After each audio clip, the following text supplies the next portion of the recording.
एक नगर में एक जुलाहा रहता था। वह स्वभाव से अत्यंत शांत, नम्र तथा वफादार था। उसे क्रोध तो कभी आता ही नहीं था। एक बार कुछ लड़कों को शरारत सूझी।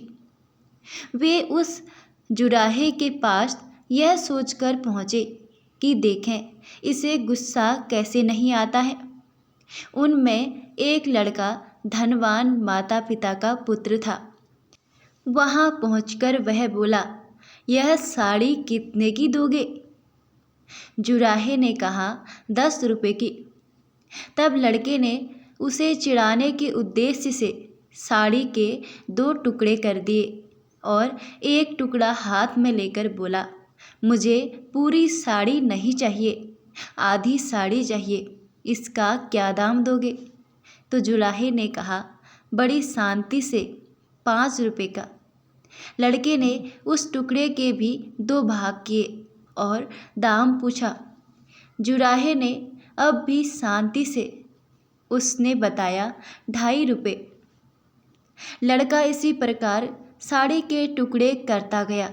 अंत में बोला, अब मुझे यह साड़ी नहीं चाहिए, यह टुकड़े मेरे किस काम के?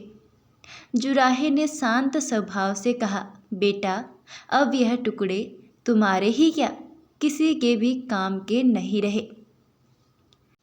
अब लड़के को शर्म आई और उसने कहने लगा, मैंने आपका इतना नुकसान किया है, अंत में आपकी साड़ी का दाम दे देता हूँ।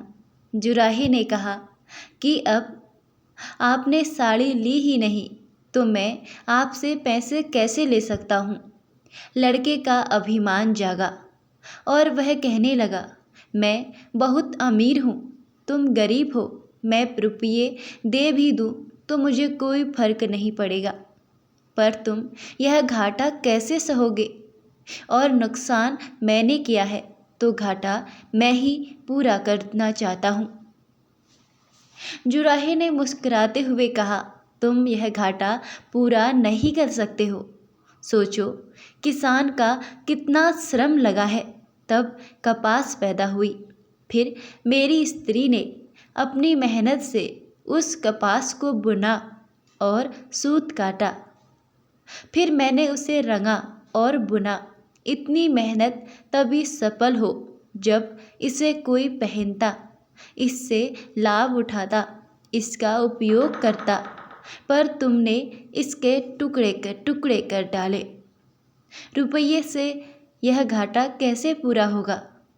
जुराहे की आवाज़ में आक्रोश के स्थान पर अत्यंत दया और सौम्यता थी। लड़का शर्म से पानी पानी हो गया, उसकी आंखें भर आई और वह संत के पैरों में गिर जाता है। जुराहे ने बड़े प्यार से उसे उठाकर उसकी पीठ पर हाथ फिराते हुए कहा, बेटा यदि मैं तुम्हारे रुपये ले लेता उसमें मेरा काम चल जाता, पर तुम्हारी जिंदगी का वही हाल होता जो उस साड़ी का हुआ, कोई भी उससे लाभ नहीं होता।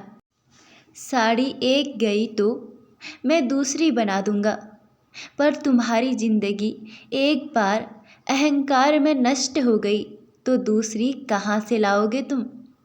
तुम्हारा पश्चाताप ही मेरे लिए बहुत कीमती है। संत की ऊंची सोच ने लड़के का जीवन ही बदल डाला। यह संत कोई और नहीं बल्कि कबीर दास जी थे। यह कहानी सुनकर आपको कैसा लगा? आप कमेंट में ज़रूर बताएं और चैनल को सब्सक्राइब ज़रूर करें।